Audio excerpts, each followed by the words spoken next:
Adrenaline in my soul. Tonight they're in Chicago. Vince making changes remotely, such as scrapping a women's match. But we got a serious clash. The crowd explodes for Cody Rhodes against Balor.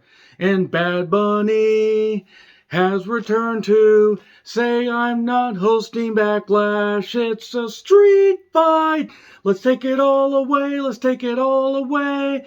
And hit Priest with a candlestick several times, and I'll face you in front of a Puerto Rican crowd where they're gonna be really loud. Chicago on fire tonight, indeed. Whoa! I'm John Rant with my review of WWE Raw from Chicago, Illinois, the Rhodes State Arena. Let me know your thoughts on this show in the comments, please. But first, a few notes. Okay, Punk was apparently, possibly backstage, visiting friends, maybe looking to possibly spice things up with the negotiations with AEW, who knows? Maybe he was there, maybe he wasn't. Maybe he's just outside the arena visiting friends. I have no goddamn idea. If he was there visiting people, good for him. If he was asked to leave, kind of don't blame them because, well, he is under contract. Do you think Punk was there? Do you think Punk was trying to get back in the good graces of WWE? What do you think? Let the discourse begin. Tucker Carlson either left or was fired by Fox. Good. Hope the miserable son of a bitch is goddamn miserable for the rest of his life. He won't be. Some right-wing crackpot podcast or network or whatever. Hey, maybe he's going to join the former Charlie Caruso and they can have the combined IQ of a rotten rutabaga and spout a bunch of goddamn nonsense that fucking right-wing crackpot idiots will lap up because they're morons and don't deserve happiness. Anyway, I just say this. I don't care what side of the political fence you fall on. I don't care if it's left, right, far left. I don't care. I don't fucking care. If you're going to be a hateful, bigoted, sexist, child marriage supporting person like Tucker Carlson, a guy that got upset about green M&Ms, the look of the green animated M&M, and spout hate and election fraud stuff that actually wasn't fraud, and talk about the January 6th riots and everything, and talk about all this stuff, and spout all this nonsense, this hatred, and lie, yeah, you fucking deserve to lose your goddamn job. And also, Don Lemon, not by men, and Don Lemon is out at CNN because you dumbed yourself out of position. A guy that's kind of been really goddamn two-faced for the last number of years. I mean, seriously, just read up about him. So again, don't care what side of the political fence you're goddamn on. If you lie, if you're a piece of shit in the news, you deserve to be fucking ridiculed horribly. And Tucker Carlson deserves to be ridiculed. And if you support Tucker Carlson, fuck you. Seriously, fuck you. Fuck the goddamn fact that you exist. You got your head so far up your goddamn ass, you don't know what the hell you're even talking about. And also, Ron DeSantis apparently decided to get into the D'Lo Brown school of head moving, working with the real deal now. Seriously, the guy's got more CTE and more coke in him than Herb Abrams and, well, Herb Abrams in his entire goddamn life. And that's saying something. All right. Also, that Bam Margera from Jackass apparently assaulted somebody somewhere in Pennsylvania and went on the run because he's a pathetic, drugged-up piece of shit and is just as bad as everybody else in the Jackass crew. I'm sure that Johnny Knoxville maybe thought he was doing some good when he created Jackass, and sure, Jackass at first was fine, but you know what? Every single goddamn cast member that continued to put their bodies through all that shit, you deserve the bad shit that happens to you. Don't do stupid shit, and you won't have to reap what you sow later. You won't have to deal with so many issues. Like assaulting people when your name is Bam. Who names their kid Bam? You got 9 months and the best you come up with is Bam? Anyway, so there you go. There's a little rant right there. Let's get to the review. So I may sprinkle these things in here. And don't worry, there will be more rants a little bit later on. Cody Rhodes come out to a big pop. And talks about Brock beating him down. Cuts to the BTR, you know, with all the stuff and everything. And the beating Seth Pheasant Rollins a Hell in a Cell. And thanks to fans for carrying him through the match. To be fair, it was very, I guess, heroic would be the word to use as far as Cody getting through the Hell in a Cell match? I prefer stupid, because it really was stupid. I mean, yeah, it ingratiated him to some of the audience. Maybe he couldn't tear it anymore, but that was really dumb. That was really, really fucking dumb. So, yeah, nevertheless, he's talking about the scars. Like, give me more scars. You want to know how I got these scars? I want to know how you're going to be able to get promos out to the people that don't sound so disingenuous like you're a politician from the goddamn 80s, Cody. How do people buy this is what I wrote down. Because Cody's a hard worker. I'm not going to say that, but he's an actor. He's an actor. These aren't wrestling promos. They're monologues. Here's Balor. Hey, Cody, join Judgment Day and we'll be able to help you. No. See, this went on too long, so I'm just summarizing it here. We've got a match tonight. Hey, the LWO has Viva la Raza in the intro. Let me say really quickly about Chavo Guerrero, something that came out, recently. And I forget if it was Wrestling News Co. and what article it was taken from, but Chavo Guerrero apparently is not happy that Ray and Eddie obviously were friends and obviously were better rivals than Chavo and Eddie could ever hope to be. But evidently, Chavo did not like or does not like that, Ray's profiting from the name or Ray's using Eddie's name and everything. The only reason it got brought up is because of this feud with Dominic. If he's talking about 2006 and all that, yes, Chavo, you were there for the end of that feud when Ray took some time off, and nobody gave a shit about you, Chavo, because you are just another Guerrero. You are what happens when nepotism basically allows your generation's George Goulas to get a goddamn, national platform. If you know who the fuck George Goulas is, you know that's not a compliment. I would say Eric Watts, which is unfair. Eric Watts actually was a pretty good athlete. And Chavo was never bad, but Chavo Classic was more over in 2004 than Chavo Guerrero was. Chavo Guerrero Jr. And also, I don't know why in the world he would think that he's honoring the Guerrero name when he has done nothing except defend the name of Chris Benoit. The guy that murdered his wife and child in cold blood and everything, but that's okay, Chavo. You're just a CTE-ridden idiot. I wish Eddie was here instead, because maybe Eddie's views would align with a lot of other wrestlers and everything because of the whole religion thing. I don't know, I'm just speculating. But Eddie at least contributed positively to pro wrestling. Name like 5 classic Chavo Guerrero Jr. matches. Please, name them. He was Lieutenant Loco in WCW. He had the freaking, little, toy horse Pepe? Pepe? Felt like taking a pee-pee every time, he came on, just, going to the goddamn bathroom. He acted crazy and everything, shaved his goddamn head instead of having Eddie shave his head. He was in the Filthy Animals as Lieutenant Loco. Then, the other thing that he did was Kerwin fucking White. Because he was never going to get out of Eddie's goddamn shadow. It kills him that he never got out of Eddie's shadow.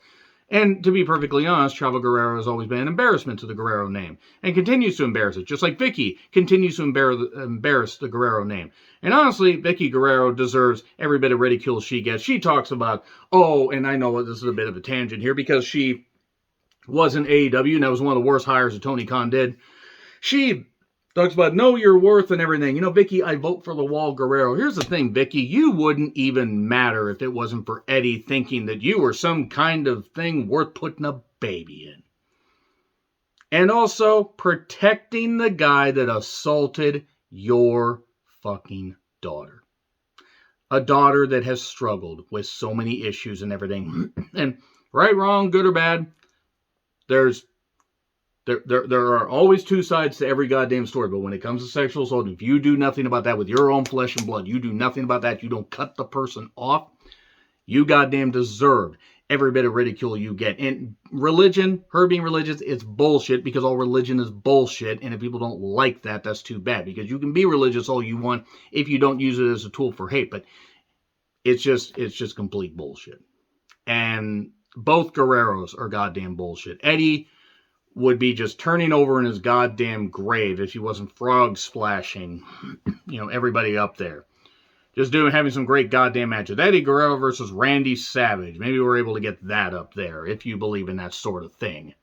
In the afterlife, as it were. So yeah, that's all I gotta say. Chavo Guerrero, CTE Ridden Idiot. Hope you end up a drooling vegetable and die alone afraid. Let's get back to the review. Okay, so yeah, the whole thing with the LWO. It's Santos, Wild, and Cruz Mendoza. I don't know what his name is anymore. Against Solo and Usos.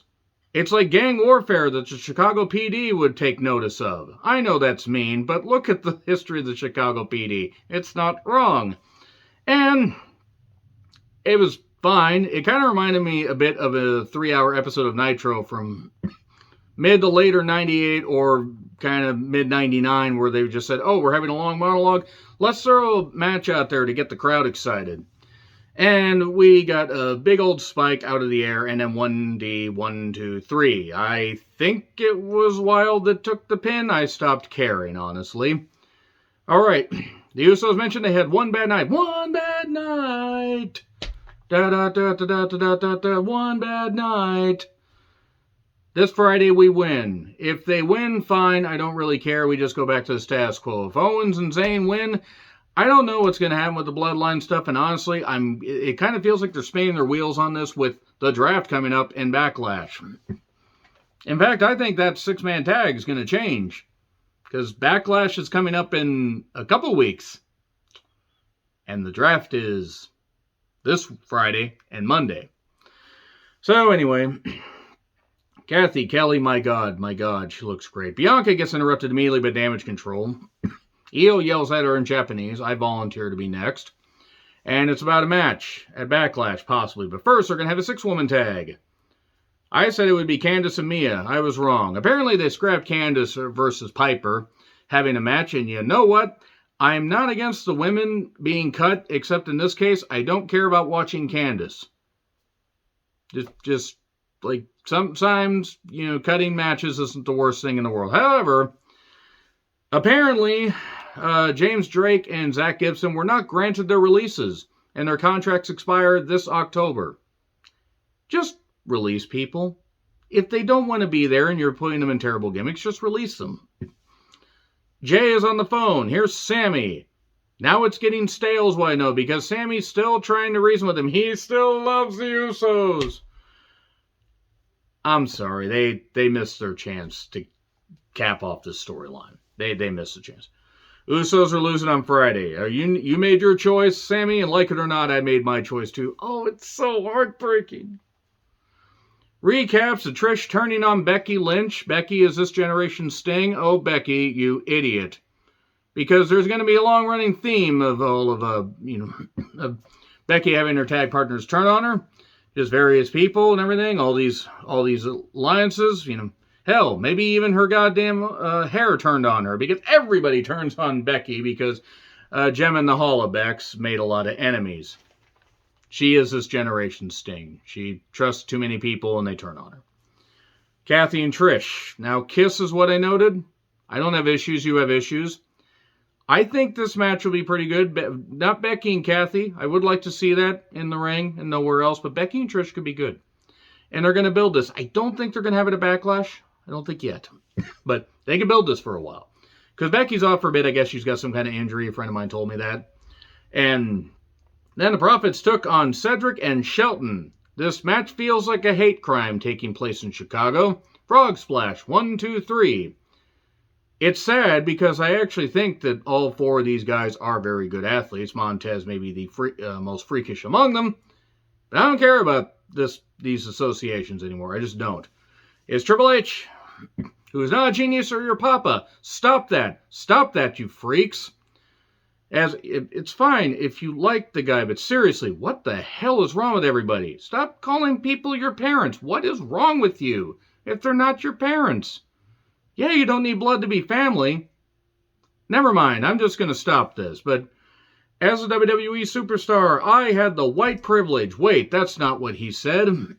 I defended the WWE Championship against the greatest of all time, John Cena, right here in Chicago at WrestleMania 22. There was just one problem with that. John Cena was the defending WWE Champion. Oh, Triple H, you idiot.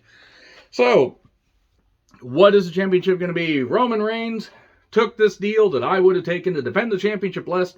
But when the brand split happens, he's going to go where he's going to go with the undisputed WWE Universal Championship. And we're going to have a new championship with blackjack and hookers. No, it's the big gold belt with an ugly-ass WWE logo in the middle. I don't know how much thought they put into that belt, but more would have helped. That is one of the ugliest freaking designs they have ever had. I mean, yeah, it's taking the classic gold belt design. They can't have the globe design because, unfortunately, Billy William Patrick Corgan has the, I guess has the patent on that, despite the fact it's on a frickin' diseased waterbed currently. But the big gold belt was better. This looks ugly. Even in HD, it looks ugly. It looks very ugly. The winner, the new champion will be crowned at Saudi Arabia. Who do you think the new champion is going to be? Do you think they're going to do a tournament after Backlash? Probably. This might be a point where actually having a 16-man tournament would be good. Fuck it. Put Rhea in there and have Rhea go into the final 8. I don't care at this point. They might need to. I don't think they have 16 guys that can be viable competitors. Kathy with Damian and Dominic. Finn asking if he's invisible. No, there's just lots of smoke because Frank forgot to turn off the smoke machine. Damn it, Frank, you had one job.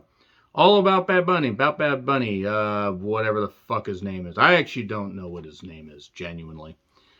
Io scissoring while Dakota and Bayley watch. And then here comes Bronson. Now he's going down to fix this horrible rap music that they put in his package. He's coming after the U.S. Championship. Bronson is U.S. Champion. I'd be for that.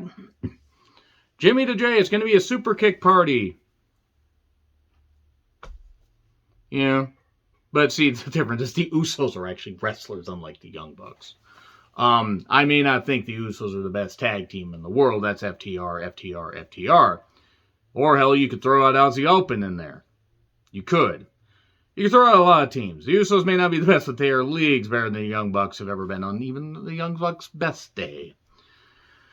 Okay. More drama. You can't talk to Sammy. What if we don't win?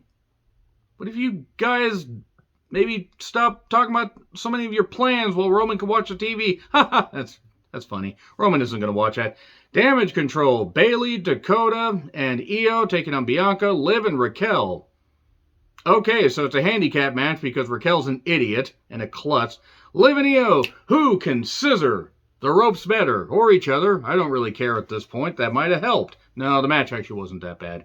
They got their shit in. Dakota tumbles badly outside. That looked really bad. I hope she's all right. And then Raquel tosses Liv onto her. That is a dangerous move. Stop doing that because Raquel's a klutz. KOD to Bayley. 1, 2, 3. I really think at this point that Bayley may just be waiting out her contract and leaving. She has been with the company for about 10 years, if not a little bit more. Sasha, Mercedes left. They're friends. What else does Bayley really have to do? This heel turn has done some good for her, but honestly, yeah, that injury, that time off probably didn't help her. But I don't know. I don't know. I'm not saying I want her to leave. I want her to be happy. I just don't know what else they're going to do with her in the company. So, Theory, he has his eyes set in the World Heavyweight Championship. If he wins that, I want this company to just explode. Literally explode. Here's Lashley. Lashley can do good with short promos. This went a bit long, and I like Lashley. He praises and then runs down Theory, and then Theory did get one good line, and I will say that. He says, well, you wished, or you asked for the triple threat match. Why didn't you ask for a match at WrestleMania? Oh. And then they have a brawl, and then here comes Bronson to fix the alliance, and then destroy Theory, hit a really stiff senton and a tsunami. Honestly, if Theory gets written off of television for, well, ever, then I would be happy. But at least a while, I'd be good. This triple threat needs to end with Theory losing the U.S. title. Lashley, Bronson, I don't care. Elias and Boogs are talking. For what reason, I don't know. Why do they hate Chad Gable? Why is this Otis and Maxine thing happening? Why do they hate Ali? Why are any of these people on my television? Because none of these people are interesting. And actually, I think Ali and Gable could be beneficial. Boogs looks great, that's it. Elias means nothing. Otis reminds me of a thumb soldier from Spy Kids, and Maxine was also there. So, this model's gimmick is abysmal. Absolutely abysmal. I hate it. Creative deserves to be thrown into a fire for it. Ali really should be allowed to go elsewhere, and then but he beats Gable in his hometown and gets no reaction because nobody cares about Ali. Because as good as he is, and he's very good, he does a lot of great shit for a lot of great causes, but he doesn't mean anything because nobody cares about him because they booked him like a goddamn idiot. They had a real shot with him about 4 years ago. And what'd they do? They squashed that. And then their group that calls themselves Retribution. Now they beat them in the powder room. Oh, we give them a win. And nobody's happy. Because nobody cares. And that's unfortunate for Ali. Because I like Ali. And this match also was done in 2 minutes. Jimmy confronts Sammy. We get it. Fuck. Have Jacob Fatu come in and destroy everybody. Get him out of his MLW contract. Have him destroy everybody. Destroy everybody. Destroy the popcorn vendors and just have Jacob Fatu do everything. Anyway, Cody's entrance needs more pyro. Whoa! Cody took on Balor in a match that was well worked. And did I care? No. There are people who like Cody. That's fine. If you're like me, and I know I am, you know that his presentation in WWE is no different than it was in AEW. Just taking away the entourage, because at least they got Brandy the fuck out. At least she's over there not doing anything. At least in wrestling, because she shouldn't be, because she was never beneficial to wrestling. Except open mic night, bitch. One good thing of her short run. Crossroads, 1, 2, 3. He had a pedigree during that. He, too many pronouns, pal. Sorry, Vince. There you go. Whoa. Seth Pheasant Rollins comes out in did he skin several gay zebras for that? Or several zebras? Were they zebras from Queens, New York? Were they just zebras from like the sparkliest district of like, I don't know. Were they zebras from Rainbow Bright? I don't know what's going on here. He talks about the WWE World Heavyweight Championship. Honestly, if you're going to give it to somebody, Seth might not be the worst one to give it to. But here's Edward James Olmos. Stop it. He's not good. I don't care how nice he is. If he's nice, great. Giant Gonzalez was also nice.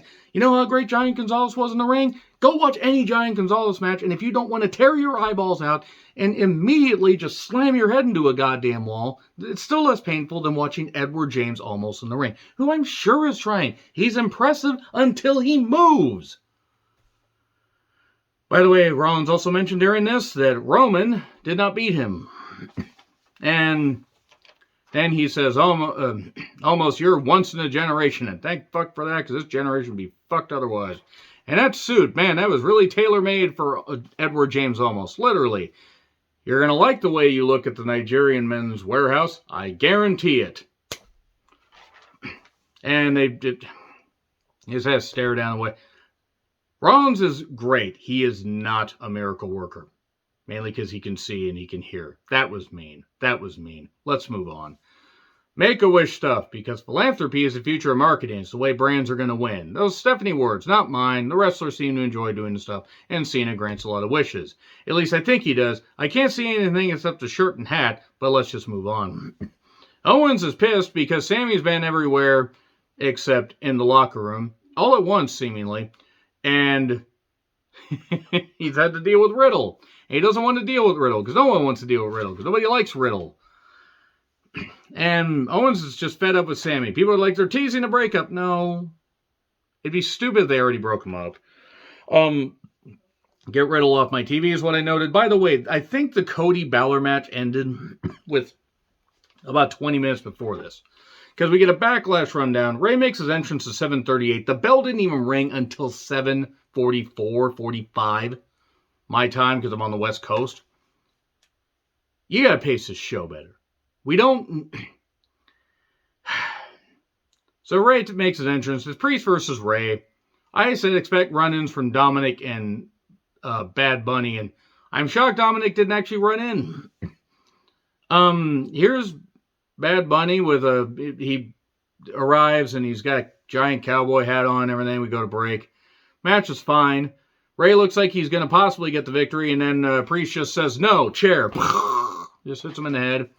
Clears out the announcer table, goes to attack him, and then Bad Bunny shows up with a kendo stick. Where did he get the kendo stick? And then he attacks him. Priest must have said, just lay the shit in. It's all right. Make it look good. Lay the shit in. Because they're friends. And then Bad Bunny grabs the mic and basically says, I'm not hosting Backlash anymore. Priest, I'm going to face you in a street fight. Okay. Didn't expect that. That was certainly something. Anyway, there you go. So that might have actually boosted the Backlash card because I had to eat crow about Priest and Bad Bunny against Miz and Morrison at Mania 37. And his performance at the 2022 Rumble wasn't bad. Despite the fact the Rumble 2022 was shit. That goes for both. But you know what? Let's see what happens. Hope you enjoyed the rants. Hope you enjoyed the review. I'll get back to a normal run time from now on. Agree, disagree, what I said, like, share, subscribe, Twitter handle in the description. I'm Charmantland. I'll see you soon.